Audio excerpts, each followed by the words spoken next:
So I'm Laura Beken. I'm a consultant with SBDC. And today I have a co-presenter, Kayvon Bruman. He's the CEO of Innowise. We have a partnership with Innowise. It's an incubator in Silicon Valley. And I will have Kayvon talk a little bit about himself and give you his background. And then we'll kick off and start our presentation. Kayvon? Well, thank you, Laura. And pleasure to meet everyone here. My name is Kayvon Bruman, and as Laura mentioned, I'm the CEO of Innowise. We're an innovation platform that has accelerator programs. We also help governments and corporations with their innovation strategies. By way of background, I've been in the innovation space for a number of years. I was the founding CEO of a place called Plug and Play Tech Center, which is probably the world's largest incubator with locations in 40 countries around the world.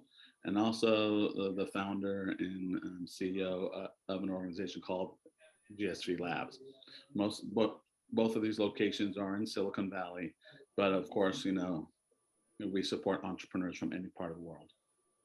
And I'm very happy to be here. Thank you, Kayvon.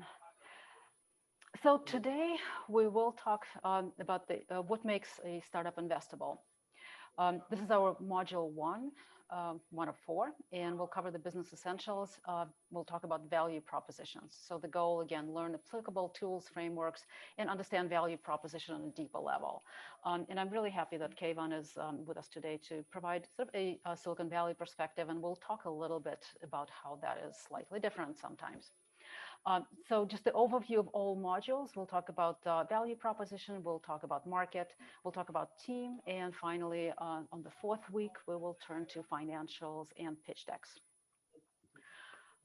So what makes a startup investable? Sort of following that outline, the unique value proposition is what actually makes your startup investable. You have to have a unique value proposition to your customers. You have to have an attractive market size. And again, that's an opportunity for investors to make money. Is the market size big enough for them to make money? The execution comes next. Can you actually execute on that value proposition and bring your product to that market? And finally, does your startup have a chance to make money for investors? What are the terms? How do your financials look? And what are the terms of the investment? Hey. So Kayvon, I'll turn it over to you to go over, so those are the big four pieces, but obviously there's much more to an investable startup. And here we have a laundry list of things that are important for investors.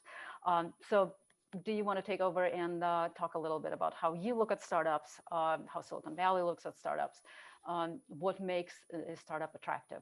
Yeah, I think sometimes startups forget the fact that because you go through a training that is a linear type of training, it's really important for a startup to take a holistic approach at their venture, and that to also understand that because it's an early stage venture, and we're talking about here about very early stage ventures, that everything is incomplete.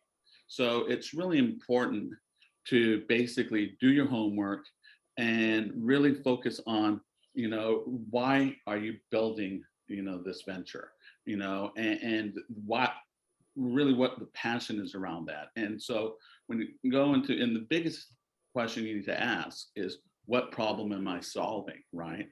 And the other thing that you also need to do, which is really important here, is not only what problem are you solving, but is it a problem that people want a solution to?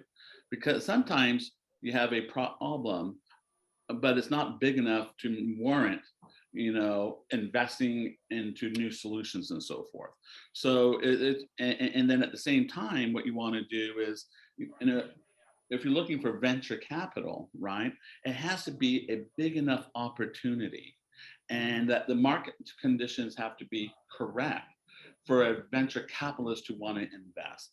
And on top of that, you almost have to have all the stars aligned. And I don't want to scare you, but you also have to be in a situation where that investor has some time and to invest in your business. And so there's so many factors that are going on here. So, and that's why it's so important as a startup to take a holistic approach at everything. And that this is kind of like building a snowball. And you're constantly building it and making it bigger and making it bigger to a point where the timing is right, and you can get all the things that you need to do. And that includes the team. And by the way, the team is probably the most important consideration for an investor. And, because what happens is, ideas change. Once you go through a discovery process of, validating a thesis about a problem you're trying to solve, you'll notice that you'll be pivoting multiple times. And I guarantee all of you that you will be pivoting a couple of times as you meet with your customers in the very early stages. So to an investor, the founding team is really important. And I can maybe give an example, a real live example of a situation that we were in. There's a company that I don't know how many of you may be familiar with. It was called Zeus. It was an online dating site. Well, the founders were very smart people. And original business model of Zeus was a company that they called Collection. And it was basically a company to help people, with their elections during the political processes. But after a month, and so we as a company gave them $250,000. But within, after our first board meeting, which was basically 2 months later, they came and sat to the board meeting. We said, we have good news and bad news. And we said, well, what is it? They said, well, the good news is we know what we're going to be doing now. The bad news is we are no longer Collections. And we realized after doing all our research that even though the online dating site is very crowded, there's still tremendous opportunity based on polling these people. And the data around the stickiness is so much better. And the clients, are a lot more stickier and consistent. So we are now pivoting to a company, an online dating site, and we're now called Zeus. Well, we as investors trusted in the team. And even though they made a complete pivot to a completely different industry, completely different new, the good news is they had a very successful exit. They ended up selling their company for over $300 million, and everyone was happy. Yeah. So, Kayvon, and I know today we will be trying to impart the message that you really need to do the research prior to getting an investor. And maybe that's something that's a little bit different between, let's say, Orange County and Silicon Valley, where in Orange County, our startups are really trying to nail everything down. And investors expect them to do the research, prove the traction. Where there's a little bit more faith in the entrepreneur in Silicon Valley, and obviously everything is important, but it's a cultural difference, and it's a difference that you can't really ignore. And you and I talk about it all the time. yeah, I mean, absolutely. I have been supporting and building entrepreneurial ecosystems all over the world, and even within the United States, even within California, right?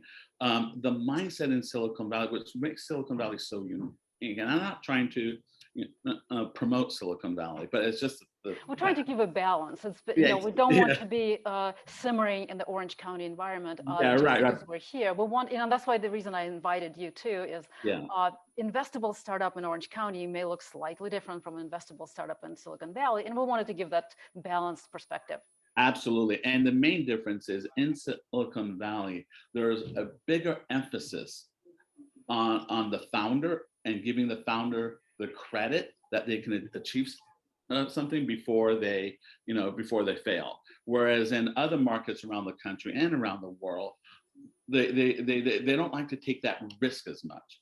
And as a result, in Silicon Valley, the valuations are higher, and the startups actually have a bigger piece of the puzzle, a bigger piece of the pie, because what we understand is that the founder is the main driving force and driving energy to make the companies successful, at least for the first couple of years, 3 to 4 years. And they know that, if investors are too aggressive, right, what is happening is part of the reason people are entrepreneurs is they don't want to work for the man. And if you take too much equity and you're too aggressive with the startups, they will no longer feel and have that drive and passion to move their ventures forward. Right. But at the end of the day, the fundamentals of the investable startups are still the same. And we kind of, and that's why, we're talking about it, because there is a formula to follow to make your startup more attractive. So if we move to the scalable business model, the competition, right? All those are part of making your startup more investable and more attractive. Yeah, and the more you know about your competition, so at the end of the day, investors are going to look at the team, they're going to look at the market, they're going to kind of understand what kind of market are you entering? Is it a new market? Is it an existing mature market? Is it a resegmented market? So all those things are kind of the considerations that the investor is looking at. And then of course, have you gotten down your financial model or your business model? Have you got your customer acquisition costs down? All these things. And is the opportunity big enough, right? To be a venture deal at a minimum, you got to show a run rate of $100 million of revenue to get a serious Series A investor over, at minimum in around a 4 to 5 year period of time, because they're going to be putting in a ton of money. It's going to be risk capital. And as part of, and to help you grow the business and to gain that market share, but at the same time, the returns have to be significant enough for them to want to do it. And ultimately, what they're looking at is, can this team deliver that big opportunity if they give them that capital that they need to do it? Right. And obviously there's a difference between angel investors and VCs. So at the stage where you're only asking for angel investment, you're not looking at 100 million in 5 years. You can have a much more modest projection. But again, it has to have that scalable business model that going forward, those numbers will become realistic, because if they are not, then there will be no Series A. Right. And you bring up a very good point, Laura, and that is that not everything is going to be VC backed, right? And there are very good companies, very profitable companies that have grown organically, or have just basically with very small amount of investment are making a very good lifestyle for the founders and the team and the organization and the investors. So, but just understand that there's different types of businesses, and you typically do not go from an idea to a Series A, unless you are a seasoned veteran with existing relationships and a successful track record. And so what typically happens as an early stage venture, you would look at different sources of money. Like this competition is a great source, to act as a catalyst, to get some money going, to do some testing. You have a bunch of resources in terms of people and consultants and labs and everything else. And those are all things that are important for an early stage company, because at the end of the day, there's two things that you lack: time and money. And so to be as entrepreneurial as possible, right? And to do those type of things are really, really important in the early stages. Mm-hmm. And so we'll dive right in. And again, we'll try to set up the stage. But today, our main focus will be on the unique value proposition. And we'll start by stating kind of the obvious, is that your customers, they have jobs that they need to get done. They do not exist to chase your product. They are busy, and those jobs require them to do certain things, and they're looking to get some gains, or they're looking to avoid pains as they're going through those jobs that they do. Um, Now, the jobs can be very different, right? It can be very functional. It can be, B2B, you actually literally doing a job, or it can be a job of looking great and making yourself attractive to other people. Speaking of the dating app, right? So it is not a job per se, but everything is a job. If you need communication, iPhone exists so you can communicate with people. Your job is, your customer's job is, they want to communicate. And that's the job that they're trying to solve. So again, you create your startup with a value proposition that either addresses the gain, you're promising them something that they want, or you're eliminating the pain which they're experiencing as they're trying to do what they want to do. Yeah, I think one thing, Laura, is also, and we've talked about this, as you're defining your value proposition, it is so important to think of your value proposition from your customer's eyes and your customer's perspective, not from you as a company's perspective. And there's a huge difference in that. And so to understand, to be intimately familiar with, whatever product you're offering, to be intimately familiar with the processes and the roles and responsibilities of that customer and what problem you are solving. That is really important, because at the end of the day, what a product does, the value proposition is really it's a process improvement of sort, right? It's either a process improvement, especially when you're dealing with businesses. And so for you to be intimately familiar with the different ways people do that particular set task and those particular problems that are common to all those companies, where your product solve, it's really important. Because so many times, it's easy to focus on your product and then you're jamming it into the customer's world. And if you don't understand what the customer needs, you're really shooting yourself in the foot. So this is just a simple definition of a job to be done. Again, it's a task, goal, objective a person is trying to accomplish, problem they're trying to resolve. It's really actually simple, but you need to understand it. And this is, one of my favorite frameworks by Christensen. And the link is here. You'll all get the slides, so you can actually watch the video. But he really emphasized. He was obviously he was the professor at Harvard. He taught marketing courses, and he was focusing on jobs to be done framework. And he advocated looking through the eyes of the customer and understanding that your product is not out there for them to desire. No, your product is hired for them, so to speak. It's used to do something that they need to get done. So he called it, people hire your product, and you need to know why they hire it and when they hire your product. And why will they hire your product versus another product? Because no matter how good yours is in your eyes, you may lose against the competition. Because again, you're just one of many. And jobs can be done. Substitutes exist, right? It's not just one way to do things. So if you watch the video, the quick rundown is the fast food company wanted to improve their milkshake. And they tried different flavors, they tried different sizes, but they asked his team to really try to give him some insights. And instead of trying to focus on the milkshake in the vacuum, so to speak, he went to the customers, his team watched it and realized most of them were bought early morning by people who were driving to work. They were commuters. So the question was, well, why do they hire that milkshake? And then afterwards they interviewed and they asked people, why do you buy a milkshake? Why don't you buy an apple juice? Why don't you get an oatmeal? Why don't you get a banana? And the simple answer was the milkshake was hired for a variety of reasons. One of it was it wasn't messy, like a banana, and you're driving. It also was thick enough to where it will last longer. And it had to sort of entertain the person on the way to work and at the same time make them full. So understanding that, the company then just created a thicker milkshake that lasted longer.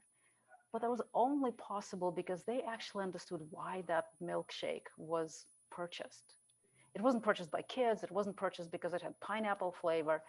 It had the main job of keeping those people full by the time they get to work and entertained during that commuter drive. So again, you can watch the video. I highly recommend it, and you can learn more. Yeah, one thing about this, and this is probably one of the biggest mistakes early stage startups make, and it's really the bait. And most companies follow the lean startup methodology, and in the lean startup methodology, it is so important to interview and to talk to as many potential customers as possible before you write one line of code, right? And that is so important to understand. And it's a very uncomfortable because Exactly. And And Kayla, that's how many times, like, let me just ask you, when a startup comes to you and they want to get funded or they want to get into accelerator, what is your question around how many times did you talk and how many customers did you talk well, to? Like, what do you sometimes. ask them? Well, I asked them, do you think you have product market fit, right? And explain to me why you have product market fit. And if part of their answer is not that, hey, listen, I spoke to 100 customers, right? And these are the questions that we asked, and we validated our hypothesis. And then after we validated our hypothesis, as we build our minimal viable product, we went back to those same customers and we asked them, what does this look like? And then we made some modifications, right? And so when I start seeing the process that they go through to interviewing the customers and to make these small sprints through the agile product methodology and making the corrections and moving forward and engaging the customer, then I know that they're at least on a path to product market fit. Mhm. And what Yeah, happens with this, and what happens with a startup, right, is getting to product market fit is not like an aha moment, really, quite frankly. right. What it is, it's really a series of engagements with your customers. And what you see is kind of like the tide in the ocean, right? At the very beginning, you are basically pushing, you're swimming against, the tide and trying to get to those customers and everything else. And the moment we hit product market fit is when all of a sudden the tide comes from behind and pushes you forward. And that is really when I know when a customer truly has product market fit or not, is the struggle that they're seeing. And it's okay if they don't have product market fit. It just means it may not be quite time yet, or maybe they haven't addressed something. And those are the minor tunes that a startup can make. But when you have product market fit, because literally the waves are behind you and you're riding that wave, into success and scalability. Yeah. Now, Kayvon, you mentioned 100 customers. Is that your magic number? Like, For me, that's a minimum magic number. A lot of times it takes way more than 100. Well, if you're in a consumer-based business, right? If you're a consumer play, you need to, you have to do many things. You have to now increase that number to a couple of thousand, maybe with online surveys, with doing some A/B testing and all these other things. So, it depends on the situation of the business. If it's a B2B, B2B2P, or C. So, but the important thing here is it is a lot more numbers than you actually think. That's true. So we wanted to emphasize that when you create your value proposition, and we will get to the formula, I promise. There are different value proposition categories, and sometimes startups focus on one and they forget about the others, or sometimes they just don't understand where that value proposition falls into. And they're really just four buckets. There's the functional, and it's very much you're saving money, you're saving time, you're making things easy. There's emotional, right? You're making people feel great. If there's friction and they're frustrated, on some level, something that just brings them delight is important. And it's you eliminating the pain, that's emotional. Life-changing, the best example I always give is it's an MBA. When a university is pitching their MBA program, what they really, their value proposition is really, it's going to change your life, right? You're going to get a better job, you're going to get a better career, you're going to probably have better friends, more opportunities. It's going to change your life. And then social impact, again, it is important in certain products. That is almost the core. Um, but you really need to know where you're hitting the most. If it's really the functionality that you're competing on, don't overdo the social impact if that's not why people will actually buy your product. Yeah, and I think here it's just really important to kind of, as you define your value proposition, really trying to find out which one of those four value propositions is the most critical. You may have a few of them, but really stick to the core value proposition here. And the reason why this is so important, and there's something called the business model canvas. and what? Oh, sorry. That's you cycling, yeah. Yeah, Now I can see you. yeah. And it's really important that, at the core of your business model canvas is your value proposition, and then all the things around, your partnerships and your revenues and your expenses all flow from there.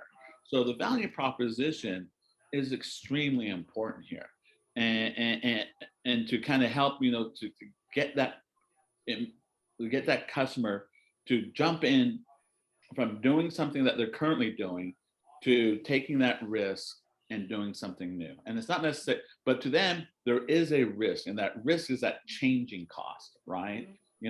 If I make that change, is going to make my life easier or not?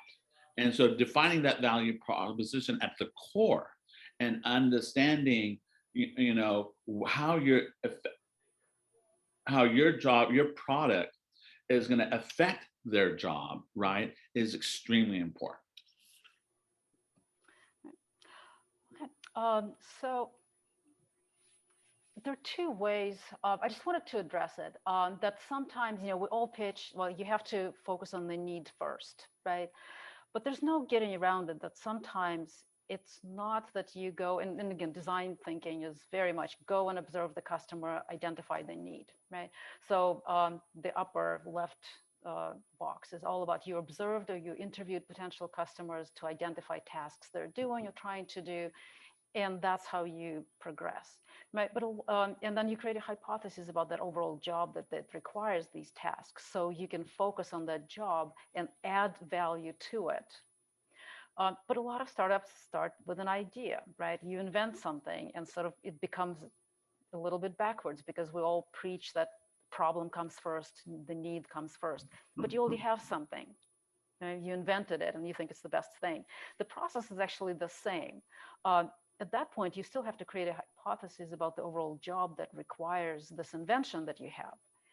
Someone might be able to use your invention as a solution, but what's the job that they're doing, and that you can provide value to? But either way you flow through your process, the next step is performing customer discovery to validate your assumptions. And those assumptions are about that job to be done and the value they would see in a solution to some friction. Yeah, I think to maybe put it in a lean startup way is that what you're doing as you're engaging potential customers at the early days, what you want to do is have a hypothesis about the problem and the product and service, and, as you're going in and, as you're meeting with these people, and it goes hand in hand, right? And so that's really important, is that this is not, and Matt, you're not going to basically go in here and, have a conversation with a customer and have this magical moment where you know exactly what this product is going to look like.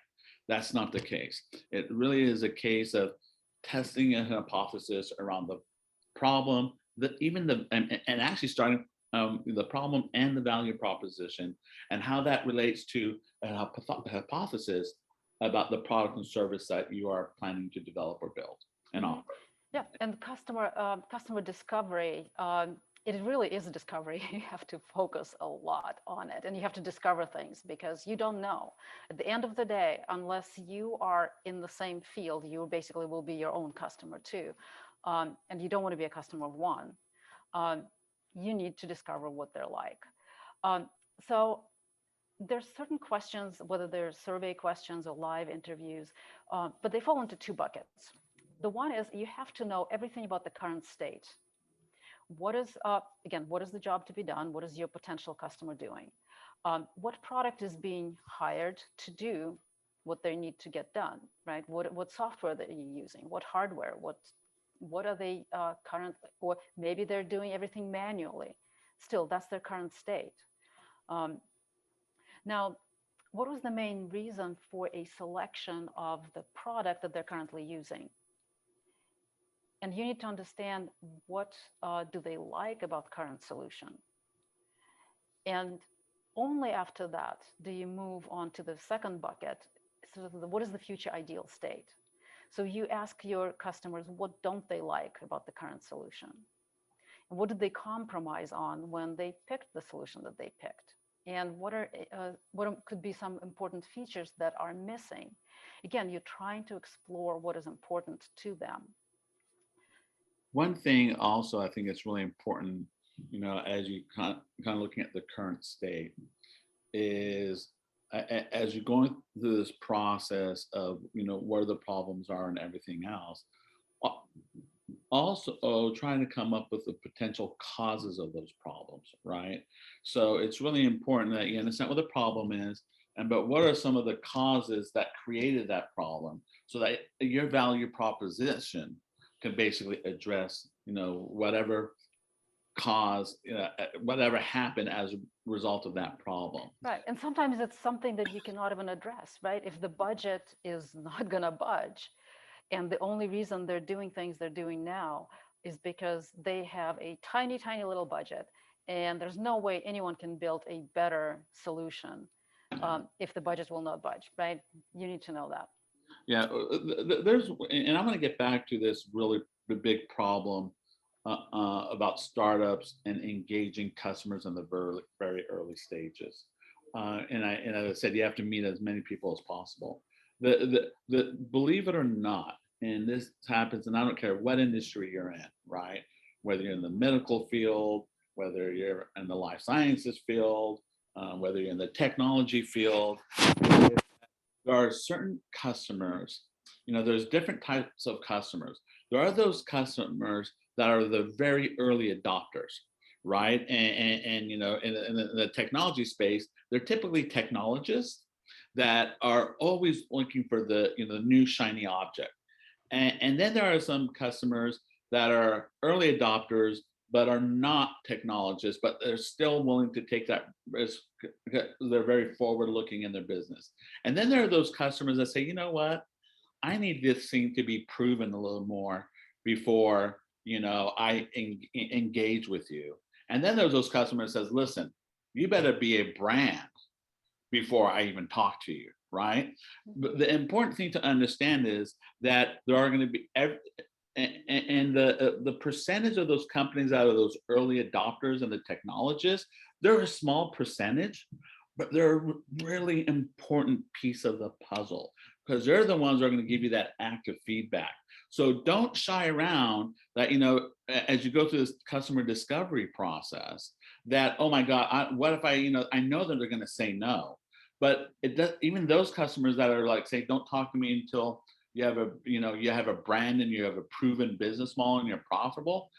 The good thing is you're building that relationship. You're learning from what's important to them. You're understanding about the competition if you ask the proper discovery questions, right?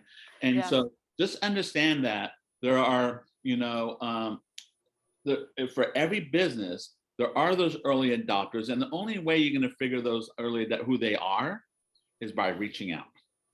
Because it doesn't say on their business card early adopter, right? It is, as you talk to them, you will see who they are and you ask them the questions.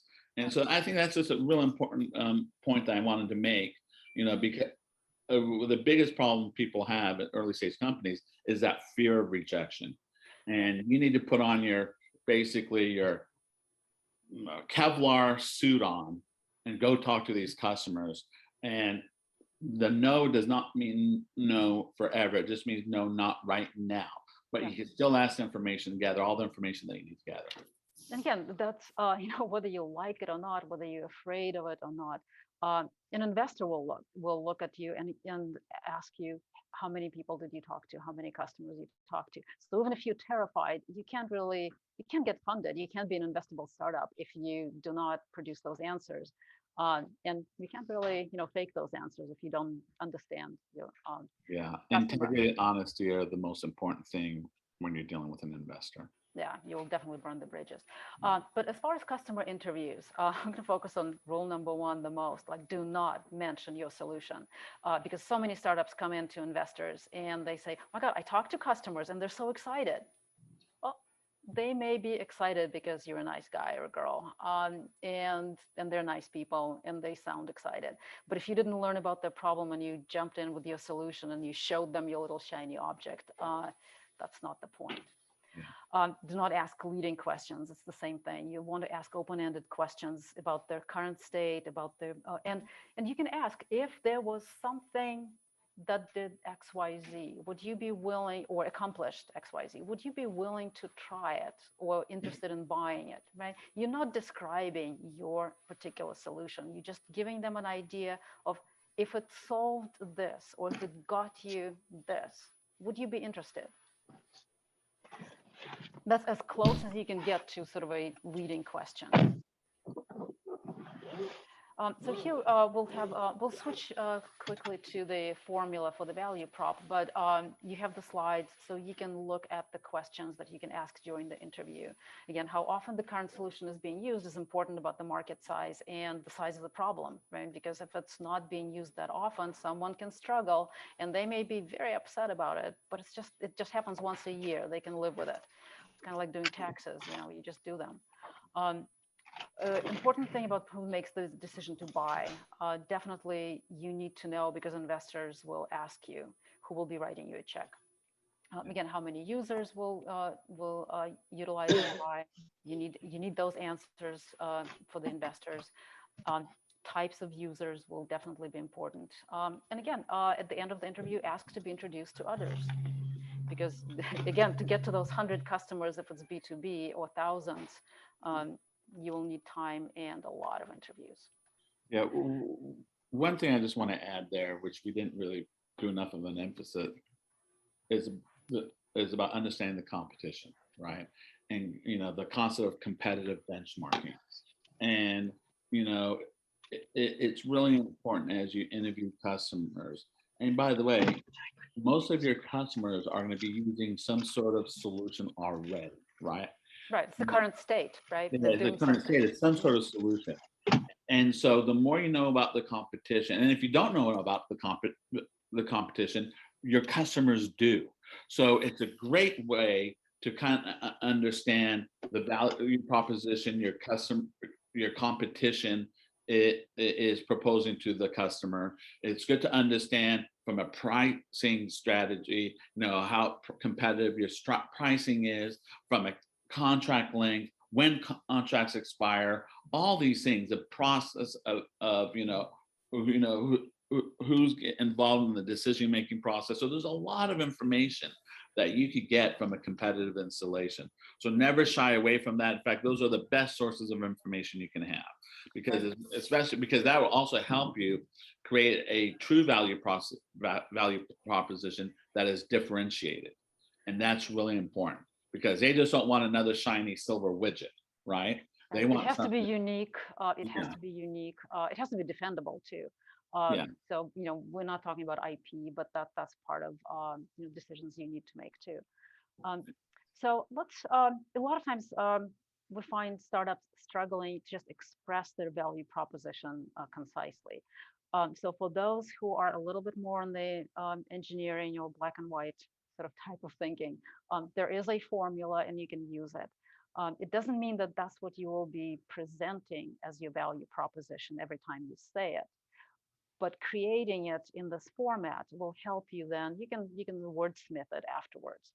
But these are the essential parts of any value proposition. So we'll fill in the blanks and we'll give you an example after. But the basics are for a type of a customer, right? So you need to articulate for whom you're doing this. Then you have to articulate what are they doing. So for a type of customer who is trying to do XYZ, we offer, again, that's your solution. What are you offering? And describe it in a concrete enough way.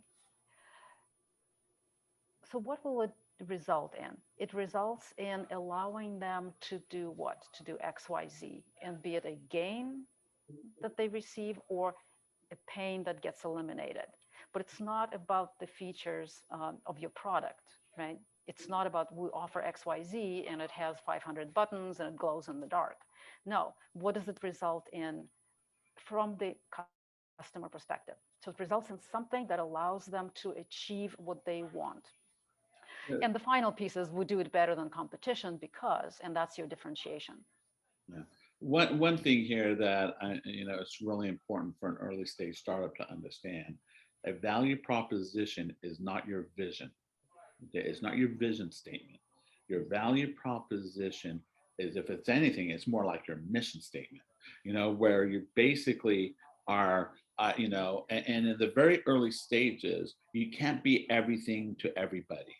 And that's really important. So when you start out with your value proposition and you're in the early stages of your market, try to do enough of your homework to understand what is the sweet spot of the market that you plan on capturing a good portion of that percentage of that market, right? Is it, female, females in the age of between the ages of 18 to 32, in this demographic or in this type of, position, so to be able to, especially at the early stages, kind of be very specific and carve out a part of the market that you believe that you can show some traction, and then you can expand to other markets as you show traction in the other market. But in the very early state, just be hyper focused on which customer segment you're going to be addressing, because it's going to help you refine your product. It's going to help you understand that value proposition, and it's going to help you get to product market fit. And those are really, really important things to understand. Yeah, and that would flow in your TAM, SAM, SOM, which is the market opportunity, and we'll talk about it in the other sections. But again, it's all about going from small to big, but understanding who is that initial customer and what are they trying to do. Again, that's part of your value proposition, and you have to be able to articulate what is your customer trying to do so that you can offer a solution to enable them to achieve something. Again, gain or pain. There's really no other alternative. It's a vitamin or it's a pill, right? If it's a pill, that means you need it and you're going to swallow it whether you like it or not, which investors like it because there's no option, like you need it. Vitamins are something exciting, right? Something that is optional, but it has to be exciting and enticing enough to want and for someone to validate that they want. So let's move to an example, and then we'll open microphones for anyone who would like to articulate their own value proposition using the formula. So I use this example all the time just because I like it, so bear with me for those of you who've heard it before.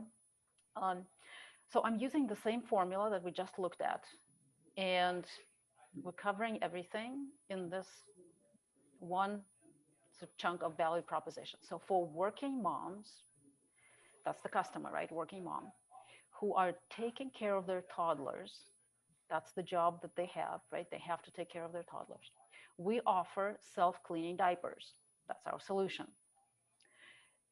It results in incredible time savings, allow them to spend more time with their children and feel that they're being good parents. So in this part, with articulating what it allows them to do, right? And we're articulating two value propositions, two categories of value propositions. One is functional, right? It allows them to spend more time, right? It's very functional, it's just time.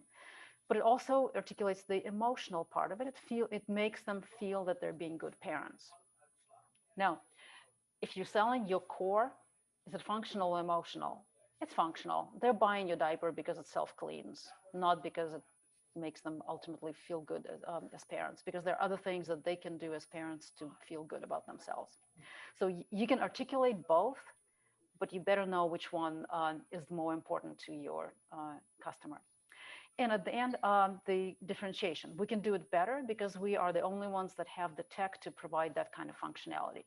Now, you're lucky if that's the case. You're the only one who can invent the cleaning diaper. Usually, you're just another version of what your competition is doing, and you need to articulate why you do it better. What's your differentiation? Yeah. And I think the important piece here is to you're not feature dumping.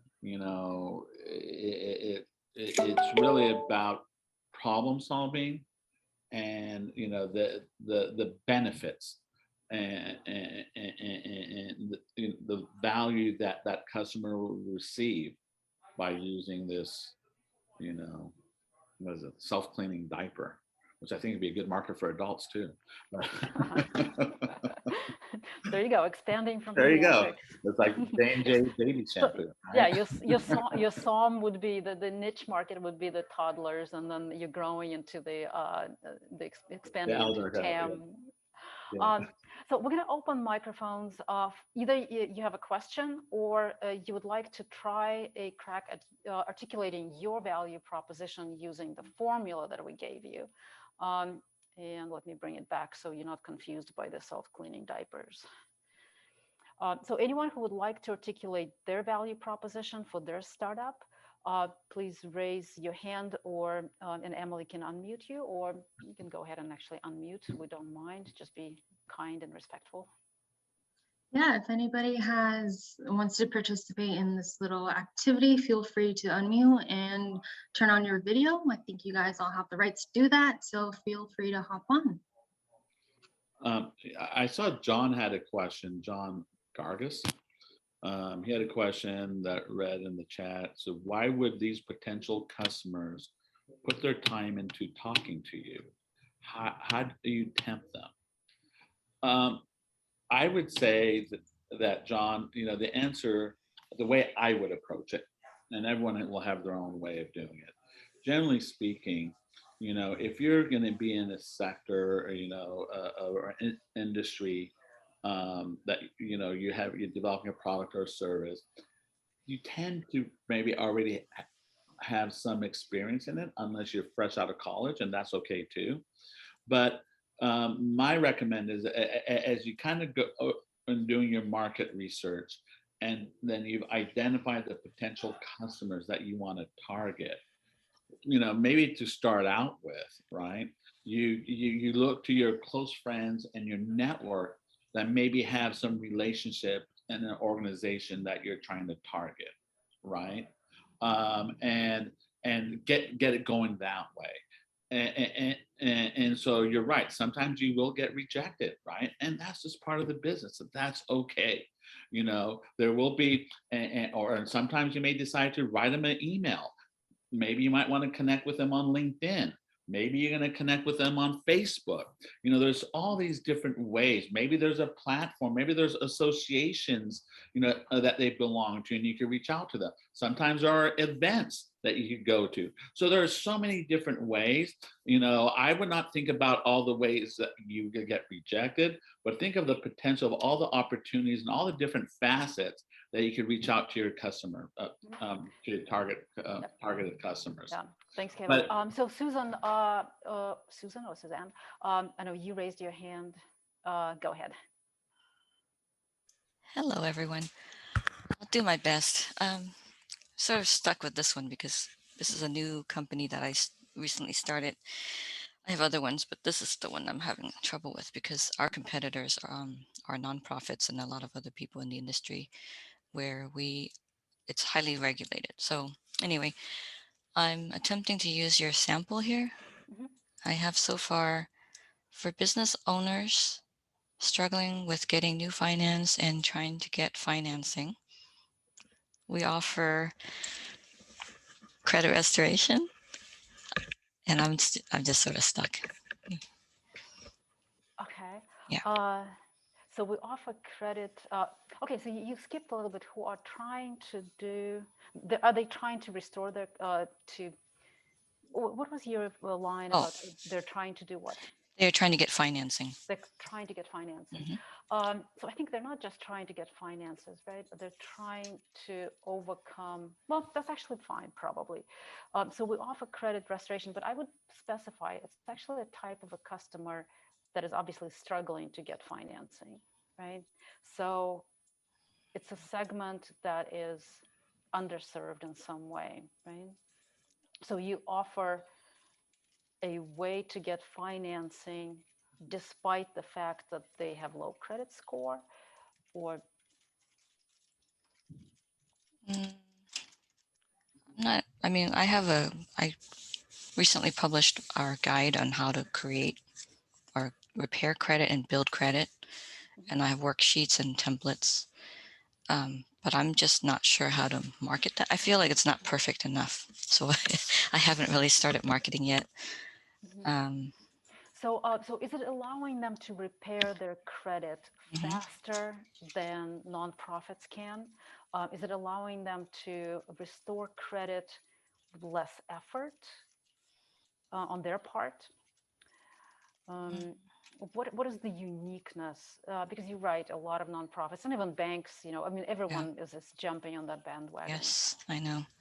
Um, you're asking really good questions. Um, like really good questions. um, with less effort, I wouldn't say with less effort. I mean, if we were to do it for them, it's like a full service. But with the guidebook that I have is like kind of like self guided. So But maybe with more support than others are offering, more hand okay, holding.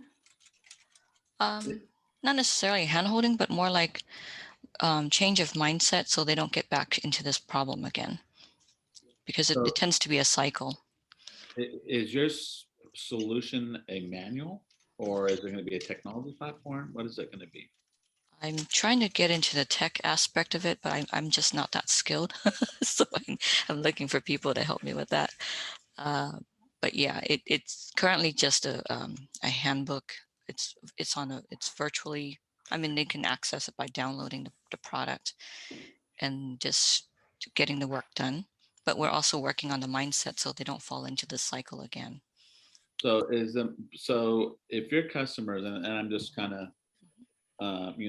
your ultimate goal is to have this preventive methodology to help, minimize the impact and minimize the number of people that may, get bad credit. So you're going to basically maybe create some sort of triggers, right?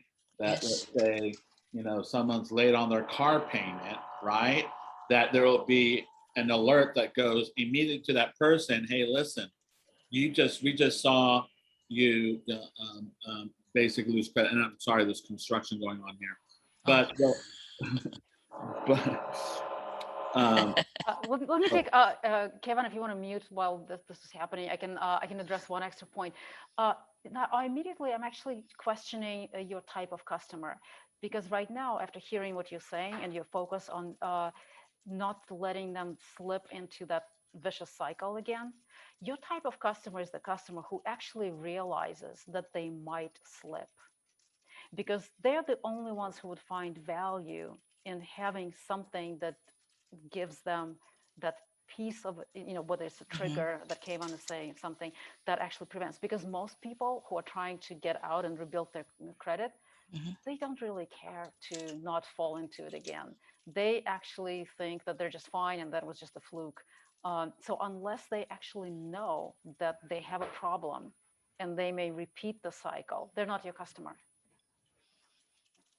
Okay. Kayvon, how's your construction going? Are you back online? bad. Anyone else wants to try Thank you. value prop really quick?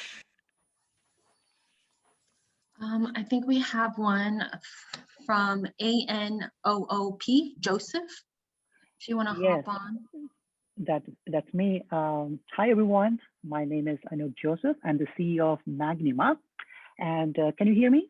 Yes. All right. Is it possible I can share my screen real quick while I? Yeah, I think Okay. you should be able to if you want. All right. Thanks. Hey everyone. Here we are, and basically, we spend lots of time presenting on Zoom or teaching keynote speakers, and many of the teachers have brought to our attention a tool that can really highlight while we are doing online presentation like this. And also when they are in classroom, they walk around or giving a keynote presentations, you need something that can really help you rather than the presentation clickers that don't have to rely on for presentation. So we developed this product called Airpoint, which is going to help um, all the presentators, business people, teachers, professors who can really deliver dynamic presentation, and add it just to our hour-long presentation with highlighting while we are emphasizing the concepts, or just adding some fun to the presentation, right? So this is greatly needed because our mission is to inspire the new generation. So when we give dynamic presentation to everyone, it's going to. So we offer a free app to promote our brand awareness, Airpoint app, but we also offer a solution for hardware, where this is a cool product where you can put your finger, mouse on your finger and able to manipulate not only slides, but you name it. You can show videos, everything from the, yes. Thank you, I want to make I want to make sure that we are reaching the end of the presentation. So anyone who needs to exit, you will all get the slides, but we can stay a little bit and work on this presentation, on this value prop. So you said a lot of things, and I don't think you'll use the formula. I think this is where you can actually try to be more concise. And so you're creating something that I believe it's a gain more than a pain eliminator, because we muddle through. We're okay. We're not that painful. It's not that painful, but it's something that brings a gain. It's really something that makes it better, that makes you stand out. So your value prop is really around that. So it's for people who want to do presentations better, or people who where the stakes are higher. Maybe they're doing presentations to get a sale. Right? It's not your average presentation. It's something where stakes are higher and they really need to be on top of their game. So this is the part for customer, for whom you're doing it. That's your segment, from what I can tell. And then they're trying to, again, deliver the best presentation possible with the limitations of Zoom and not being able to draw on the whiteboard. So you've created a hardware and software that will enable them to bring that level up.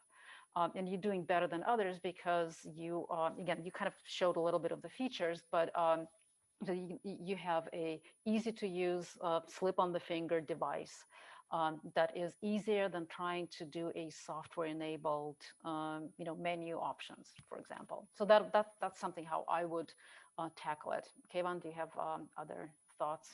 Well, I have this construction going on here, but they said will start at 10 and it's already, but I think the point is this, maybe there you could show about some research that is done about retention and how many points, and let's say in any presentation there's maybe 5 or 10 points that need to be highlighted for people to increase their comprehension, and kind of like in a bulletized format. And so maybe if you could have some research around when a story is done, when a presentation is made, how many points does a typical customer retain from that?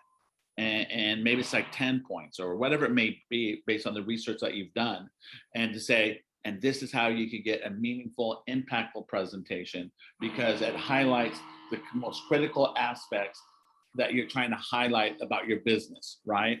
And if there's some studies around that, and maybe there's some studies that you have done around that, right?